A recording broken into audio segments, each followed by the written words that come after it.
Class 8 संसाधन। तो हम पढ़ेंगे संसाधन क्या है। तो संसाधन के बारे में जानकारी लेंगे। तो संसाधन क्या है, तो मानवीय आवश्यकता मतलब हमारी आवश्यकताओं को पूरा करने वाले सभी जीव जंतु वस्तु एवं पदार्थ सभी संसाधन है जो हमारी ज़रूरतों को पूरा करे, हम उसे कहते हैं संसाधन। ठीक है। तो मानव प्राकृतिक वस्तुओं का क्या करता है, संशोधित कर उसे अपनी आवश्यकताओं को पूरा करने के अनुकूल बनाने लगता है। जैसे कि पेड़ का इस्तेमाल करके वो अपनी आवश्यकताओं के लिए चेयर, कुर्सी, टेबल, पलंग आदि का इस्तेमाल करते हैं। इसी तरह मानव की आवश्यकताओं को पूरा करने वाले सभी जीव जंतु वस्तु पदार्थ संसाधन है, जैसे भूमि, जल, मिट्टी, विद्यालय, ये सब हमारी ज़रूरतों को पूरा करती है ना, तो ये सब संसाधन है। तालाब, खेत, ये सब संसाधन है। जब देखेंगे तो सभी प्राकृतिक वस्तु मानव निर्मित वस्तु और स्वयं मानव भी संसाधन ही है, हम भी संसाधन है। प्राकृतिक वस्तु संसाधन है, प्राकृतिक वस्तु से हम जो चीज़ बनाएंगे वो भी सब संसाधन है। जैसे कि भूमि, बालू, सीमेंट, ईंट, लकड़ी, खिड़की, दरवाजे सब क्या है, हमारी ज़रूरत है ना, तो ये सब संसाधन है। तो कुछ संसाधन प्राकृतिक द्वारा है और कुछ संसाधन को हम प्राकृतिक संसाधनों को ही नए रूप देकर अपने अनुसार उसे ढाल देते हैं, तो उसे हम कहते हैं मानव निर्मित संसाधन। अब देखेंगे संसाधन का क्या उपयोग है। नदी का उपयोग हम पानी के लिए करते हैं, गाड़ी से रेत ले जाना पड़ता है। ठीक है। इसी तरह देखेंगे, अब देखिए जंगल में से काट कर लाई गई लकड़ियों के रूप में परिवर्तन लाकर हम उसे क्या क्या बनाते हैं, खटिया, पलंग, कुर्सी, मेज, लकड़ी, ये सब बनाई जाती है। तो लकड़ी के उपयोग और मूल्य दोनों में ही परिवर्तन आ जाता है। अगर हम पेड़ को सीधा लकड़ी को खरीदेंगे ना तो वो कम मूल्य में मिलेगी। अगर उसी लकड़ी से हम सामानें बना दें जैसे खटिया, पलंग, कुर्सी, तो हम इसे अधिक मूल्य में बेचते हैं। तो इसका मतलब तो यह है कि कोई भी वस्तु संसाधन तभी बनता है जब उसका कोई उपयोग अथवा मूल्य हो। अगर उसका उपयोग या मूल्य नहीं है तो वो बेकार की वस्तु है। जैसे एक पत्थर हमारे लिए अगर वो उपयोगी मूल्य नहीं है तो वो क्या है, बेकार है। पर हम उससे बहुत सारी वस्तुएं बना सकते हैं ना, तब वो उसका उपयोग भी लाएंगे और उसका मूल्य भी क्या होगा, बढ़ जाएगा। तो इसीलिए किसी भी देश के विकास में संसाधनों का योगदान अत्यंत ही महत्वपूर्ण माना जाता है। संसाधन के बिना विकास संभव ही नहीं है। जैसे आर्थिक मूल्य, लकड़ी से फर्नीचर बनाना। ठीक है। सौंदर्य मूल्य, जल प्रपात को पर्यटक स्थल के रूप में विकसित करना। कानूनी मूल्य है, जलवायु प्रदूषण को रोकना। ये सब क्या है, मूल्य है। अब देखिए संसाधन होते नहीं है, संसाधन हम बनाते हैं। जैसे नदी या मरुस्थल में पड़े बालू को क्या है, वो कोई संसाधन है, नहीं है। जब हम वहाँ से उठाकर उसे गांव या शहर में लाया जाता है तब इसका उपयोग और मूल्य क्या होता है, दोनों ही बदल जाता है। फिर इस बालू के इस्तेमाल से हम नए नए वस्तु का भी निर्माण करते हैं। तो हम पढ़ेंगे संसाधन के प्रकार। तो संसाधन में प्रथम प्रकार है प्राकृतिक संसाधन।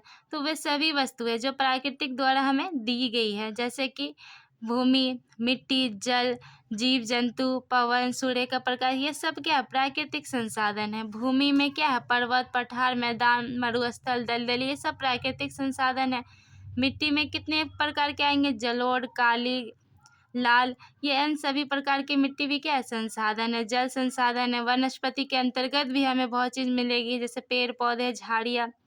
जैविक, तो जैविक संसाधन के अंतर्गत सूक्ष्म जीवों से लेकर बड़े बड़े छोटे छोटे जीव भी शामिल है। खनिज जैसे लौह, अयस्क, कोयला, पेट्रोलियम, प्राकृतिक गैस, ये सब क्या है, प्राकृतिक संसाधन के ही उदाहरण है। अब देखिए मानव संसाधन। तो मानव क्या, तो मानव संसाधन वह संसाधन है जिनका उपयोग हम क्या अपने तकनीक, बुद्धि, क्षमता, कौशल के आधार पर वस्तुओं का निर्माण करते हैं। ठीक है। जैसे हम दिमाग लगाएंगे, शारीरिक क्षमता और कौशल से कोई नया वस्तु बना देंगे तो वो मानवीय संसाधन है। मानव निर्मित संसाधन क्या होता है, तो जिसे मानव बनाते हैं। जैसे क्या, मकान, कार्यालय, भवन, सड़क, ये सब क्या मानव निर्मित संसाधन के उदाहरण है।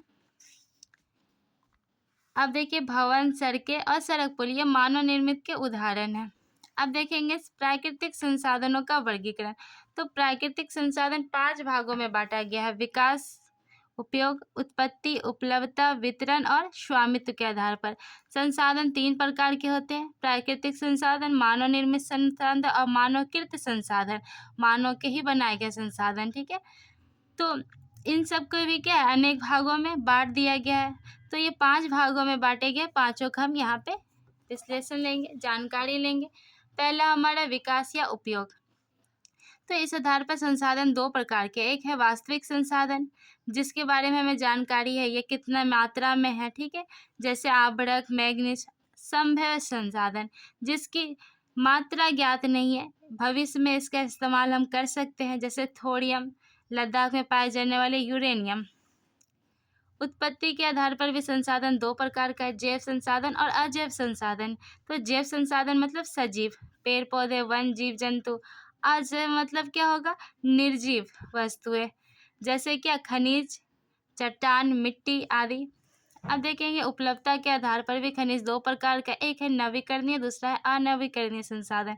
नवीकरणीय संसाधन जिसका हम क्या करें, पुनः पूर्ति प्राकृतिक रूप से होती रहती है, एक समाप्त नहीं हो सकती, जैसे कि पवन, सूर्य के किरण। ठीक है, ज्वारीय ऊर्जा। अनवीकरणीय संसाधन तो वैसे संसाधन जिनका भंडार क्या सीमित है और ये एक समय के बाद ये क्या समाप्त हो जाएगा, जैसे लोहा, कोयला, पेट्रोलियम, आवरक। ठीक है, तो जल एवं वन वैसे अनवीकरणीय संसाधन जिनका भंडार पुनः पूर्ति में मानवीय हस्तक्षेप के कारण रुकावट आती है। अब हम देखेंगे वितरण की दृष्टि से भी संसाधन 2 प्रकार का है, सर्वत संसाधन जो हर जगह मिल जाए, स्थानिक संसाधन जो किसी विशेष जगह मिले। ठीक है, जैसे कि कोडरमा में पाए जाने आवरक, जादूगोड़ा में मिलने वाले यूरेनियम, ये सब विशेष प्रकार के एक ही स्थान में मिलेगा। ठीक है, अब है स्वामित्व के आधार पर भी संसाधन, निजी संसाधन है, राष्ट्रीय एवं अंतर्राष्ट्रीय संसाधन। तो किसी राष्ट्र के अंदर पाए जाने वाले सभी प्रकार के संसाधन को हम राष्ट्रीय संसाधन कहते हैं। ठीक है, फिर समुद्र तट से दूर 19.2 किलोमीटर क्षेत्र के अंदर पाए जाने वाले संसाधन को राष्ट्रीय संसाधन कहते हैं, और 200 किलोमीटर तक के क्षेत्र को हम राष्ट्रीय संपत्ति मानी जाती है। और निजी वो जो हमने खरीदा है, ठीक है, वो हमारा संसाधन है, उसका उपयोग हम कर सकते हैं, अगर हम चाहे तो किसी और को भी कह सकते हैं कि वो इस वस्तु का उपयोग कर सकते हैं। तो प्राकृतिक संसाधनों का वितरण एवं उपयोग। तो वितरण प्राकृतिक संसाधनों का क्या क्या है, जीव जंतु, वन, खनिज, सूर्य का प्रकाश, नदी, सागर, ये सब प्राकृतिक संसाधन है। इनका वितरण काफ़ी क्या असामान्य है, जैसे कहीं पहाड़ है तो कहीं मैदान है, कहीं मरुस्थलीय भाग है तो कहीं देखती है अलग अलग जगह है ना, हर जगह। तो पहाड़ एवं पठारों पर वन का वितरण क्या होता है, अधिक मिलते हैं। तो प्राकृतिक रूप से पठारों में खनिज आपको बहुत ज़्यादा मिलेगा और मरुस्थलीय क्षेत्र में बालू के ढेर ज़्यादा मिलेंगे।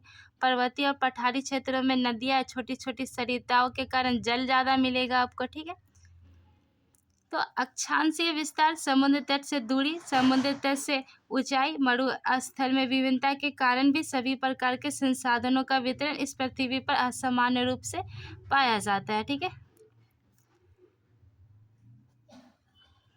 अब देखेंगे हम,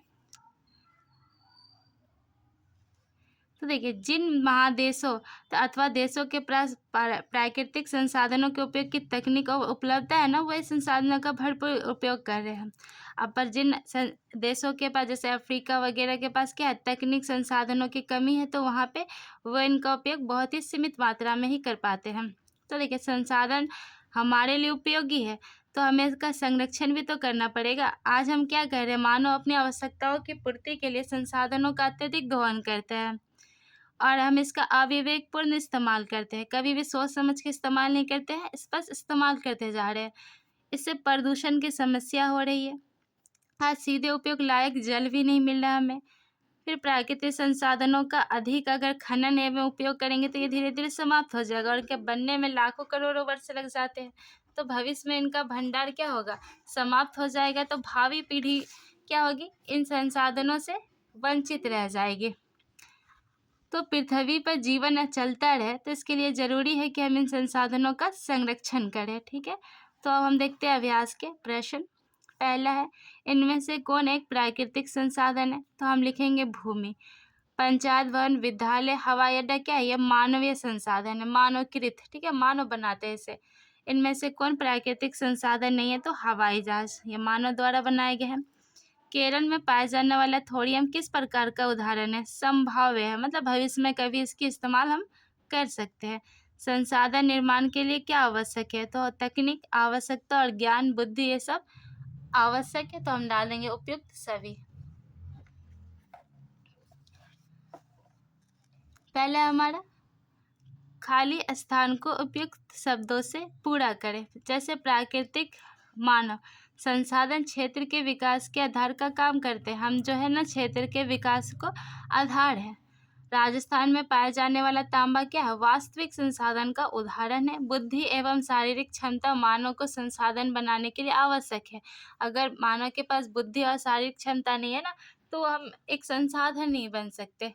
जब तक हम देश में योगदान ना दे या कुछ नया वस्तु ना बना ले, हम संसाधन नहीं है, ठीक है। अब प्रश्नों को उत्तर दे, संसाधन की परिभाषा दे। तो संसाधन की परिभाषा तो हम यहाँ से लिख देंगे,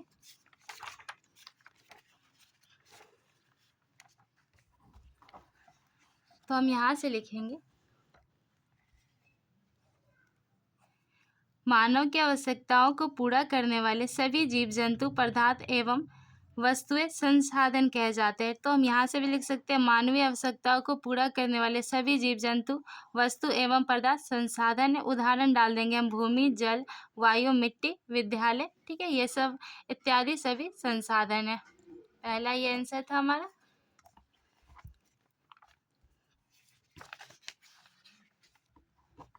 दूसरा हमारा संसाधन के वर्गीकरण के प्रमुख आधार कौन कौन से हैं? तो संसाधन के वर्गीकरण के प्रमुख आधार हम देख लेते हैं। तो ये देखिए 3 आधार है। एक है प्राकृतिक संसाधन, मानव संसाधन और मानवकृत संसाधन। अब ये तीनों हम लिख देंगे और ये तीनों लिखने के बाद हम लिख देंगे प्राकृतिक संसाधन के उदाहरण। ये 5 जो नाम दिए गए, ये 5 को हम उतार लेंगे। तो ये हमारा क्वेश्चन ट्रू है, आंसर हो जाएगा। तो क्वेश्चन 2 का आंसर में हम तीनों का नाम लिख देंगे और प्राकृतिक संसाधन में प्रकार लिख देंगे, ठीक है।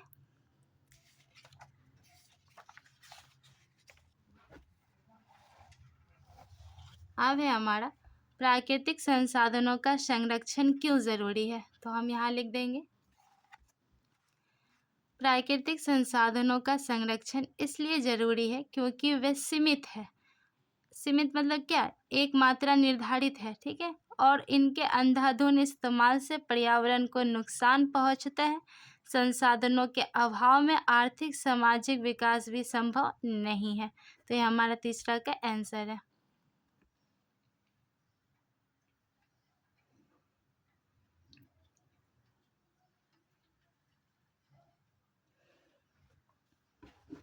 अब क्वेश्चन नंबर 4, नवीकरणीय संसाधन किसे कहा जाता है? उदाहरण भी देना है।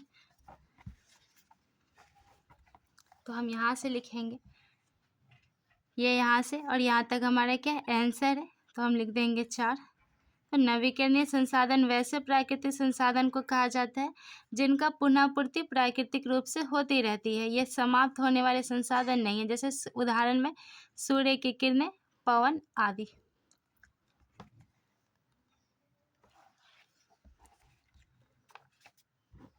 अब है हमारा प्राकृतिक संसाधनों के वितरण में असमानता के प्रमुख कारणों को लिखे। तो असमानता के जो प्रमुख कारण है, तो हम यहाँ से डाल देते हैं। तो हम यहाँ से डालेंगे प्राकृतिक संसाधनों का वितरण काफ़ी असमान है, जिसका प्रमुख कारण मरुस्थल में विभिन्नता का पाया जाना है। स्थल रूप में विभिन्नता का पाया जाना, जैसे कहीं पठार है, कहीं पहाड़ मिलेगी, कहीं मरुस्थलीय है। तो स्थल रूप के इस विभिन्नता के कारण पहाड़ों या पठारों में वन अधिक मिलते हैं। फिर पठारी क्षेत्रों में खनिज पदार्थों की अधिकता मिलती है। तो यहाँ तक हम डाल सकते हैं, ठीक है। ये तो यहाँ तक भी हो सकता है, पर शॉर्ट आंसर डालेंगे, यहाँ तक अधिकता मिलती है।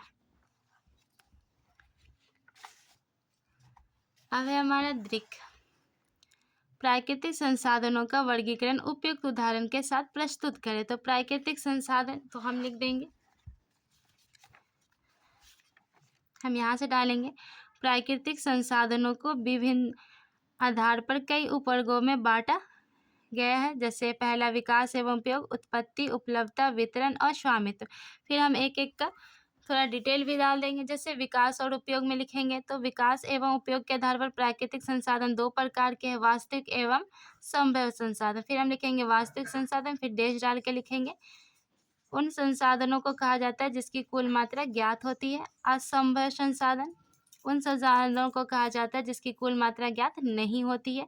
तो ये पहला हो गया। दूसरा हम डालेंगे उत्पत्ति के आधार पर संसाधन दो प्रकार के, जैव संसाधन और अजैव संसाधन। तो जैव संसाधन में डाल देंगे जैव संसाधन के अंदर सभी जीव सजीव शामिल है, जैसे पेड़ पौधे, वन जीव। और अजैव में डाल देंगे निर्जीव वस्तुएं, जैसे कि खनिज, चट्टान और मिट्टी। अब उपलब्धता के आधार पर संसाधन कितने प्रकार के हैं? तो दो, नवीकरणीय और अनवीकरणीय। नवीकरणीय में डालेंगे जिनकी पुनः पूर्ति प्राकृतिक रूप से हो सकती है, और अनवीकरणीय वैसे संसाधन जिनका भंडार सीमित है और इनकी पुनः पूर्ति नहीं की जा सकती। ठीक है, हजारों लाखों वर्ष लग जाते हैं, तो ये डाल देंगे। अब हम डालेंगे क्या, तो हमारा यहाँ पे 3 हो गया। चौथा डालेंगे वितरण, तो लिख देंगे वितरण की दृष्टि से दो प्रकार का, सर्वत्र उपलब्ध और स्थानिक। सर्वत्र उपलब्ध में हम क्या डालेंगे, जो सभी जगह पाए जाते हैं, जैसे मिट्टी और पवन। और हम डालेंगे स्थानिक, कुछ ऐसे भी संसाधन जो निश्चित स्थानों पे पाए जाते हैं। तो हम यहाँ से लिख देंगे वह संसाधन जो निश्चित स्थानों में पाए जाते हैं, जैसे स्थानीय संसाधन कहलाते हैं। फिर हमारा है पांचवा, स्वामित्व के आधार पर संसाधन दो प्रकार के, निजी और राष्ट्रीय संसाधन। निजी संसाधन वह संसाधन जो हमारा है, राष्ट्रीय संसाधन जिसका सब उपयोग कर सकते हैं। या तो हम यहाँ से डाल देंगे किसी राष्ट्र के अंदर पाए जाने वाले सभी प्रकार के संसाधन राष्ट्रीय संसाधन कहलाते हैं। तो ये हमारा क्वेश्चन नंबर 1 का आंसर है, दीर्घ का। अब क्वेश्चन नंबर 2 देखेंगे। संसाधन बनाए जाते हैं, उपयुक्त उदाहरण के साथ स्पष्ट करें। तो हम लिखेंगे हाँ, संसाधन बनाए जाते हैं, और उदाहरण लिखेंगे तो हम लिखेंगे हाँ, संसाधन बनाए जाते हैं। जैसे नदी या मरुस्थल में पड़े बालू को जब वहां से उठाकर निर्माण कार्य हेतु गांव या शहर में लाया जाता है, तब इसका उपयोग और मूल्य दोनों बदल जाते हैं। ठीक है, तो संसाधन क्या होते हैं, निर्मित होते हैं। संसाधन मानवीय जरूरतों के अनुसार बनाए जाते हैं या निर्मित किए जाते हैं। ठीक है, तो ये हमारा आंसर 2 है। यहाँ से यहाँ लिखेंगे, फिर यहाँ से यहाँ लिख देंगे, तो हमारा आंसर 2 कंप्लीट आंसर। अब हम क्वेश्चन नंबर 3 देखेंगे। संसाधन संरक्षण की आवश्यकताओं पर प्रकाश डालें।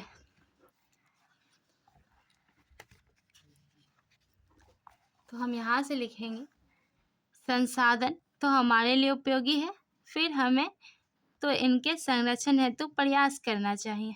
फिर हम यहाँ से यहाँ कंप्लीट करेंगे, फिर हम यहाँ से लिखेंगे संसाधन के उपयोग की तकनीक एवं उसकी आवश्यकताओं का होना जरूरी है। यहाँ से हम लिखते लिखते यहाँ लिखेंगे, ये धीरे धीरे समाप्ति की ओर है। फिर हम यहाँ कंप्लीट कर लेंगे, तो फिर हम यहाँ एक पॉइंट हम यहाँ से डाल देंगे। पृथ्वी पर जीवन सतत चलता रहे, इसके लिए ये जरूरी है कि हम संसाधनों का संरक्षण करें। ठीक है, संसाधनों का संरक्षण आवश्यक है। तो तीसरा नंबर भी हमारा आंसर कंप्लीट। अब हम देखेंगे 4 नंबर। संसाधनों के अत्यधिक दोहन से मानव ने संकट पैदा कर दिया है, इस कथन से आप कहाँ तक सहमत है? तो हम यहाँ से डालेंगे इसका आंसर।